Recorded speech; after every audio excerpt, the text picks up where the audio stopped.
সুদীপ দত্ত ভৌমিক এবং শান্তনু ভৌমিককে যারা হত্যা করেছিল তাদেরকে খুঁজে বের করে শাস্তির আওতায় আনতে হবে। এটা অনেক বিলম্ব হয়ে গেছে, 1 নম্বর। 2 নম্বর হচ্ছে অতীত থেকে বর্তমান সময় পর্যন্ত এর যে যারা সংবাদ সংগ্রহ করতে গিয়ে বারবার আক্রমণের মুখে পড়েছে, হসপিটালে যেতে হয়েছে, ফ্যামিলিকে ধ্বংস করে দেওয়া হয়েছে, এরকম অনেক সাংবাদিক বন্ধু আছেন।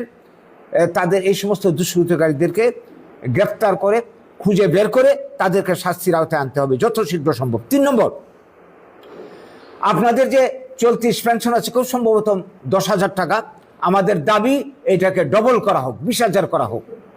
4 নম্বর দাবি, সাংবাদিকদের চিকিৎসা, এটা তো একটা পেশা, সমাজের সব শ্রেণীর মানুষের পেশার, তারা তো মানে বাঁচতে হবে, তো তাদের চিকিৎসা বাবদ আমাদের দাবি বছরে 2 লক্ষ টাকা সরকারি সাহায্য দিতে হবে। 5 নম্বর দাবি, আমরা লক্ষ্য করছি অনেক সাংবাদিক বন্ধু আছেন যাদের শহরে বাড়ি নেই, দূরের থেকে এসে এখানে সাংবাদিকতা করেন, কাজ শেষ করে আবার বাড়িতে ফিরে যান। তো তাদের যদি এখানে থাকার ব্যবস্থা হতো, শহরে অনেক সুবিধা হতো। তো আমাদের দাবি তাদেরকে সরকারি ফ্ল্যাটের ব্যবস্থা করা হোক, থাকার জন্য বিনামূল্যে ব্যবস্থা করা হোক। 6 নম্বর দাবি হচ্ছে সাংবাদিক বন্ধুদের ছেলে মেয়ে যারা রয়েছে, আমরা জানি চাকরিতে বা বিভিন্ন ক্ষেত্রে বিভিন্ন ধরনের সংরক্ষণ, এসসি এসটি বিভিন্ন ধরনের ওবিসি বিভিন্ন ধরনের সংরক্ষণ চালু আছে।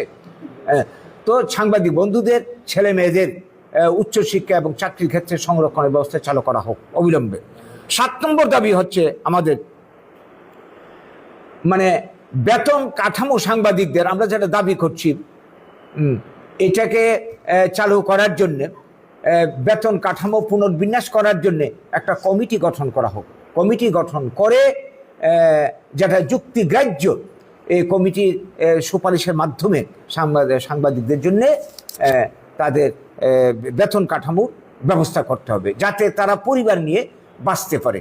এই 7টা দাবিতে আমাদের আজকের এই সাংবাদিক সম্মেলন।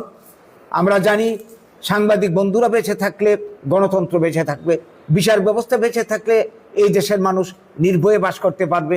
এভাবে গণতন্ত্রের যে 4টা স্তম্ভ, এই 4টা স্তম্ভকে আমাদের বাঁচিয়ে রাখতে হবে সবাই সক্রিয় সহযোগিতায়।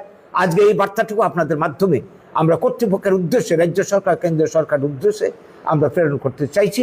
তার জন্য আজকে আপনাদেরকে আমরা এখানে ডেকে এনেছি। নমস্কার।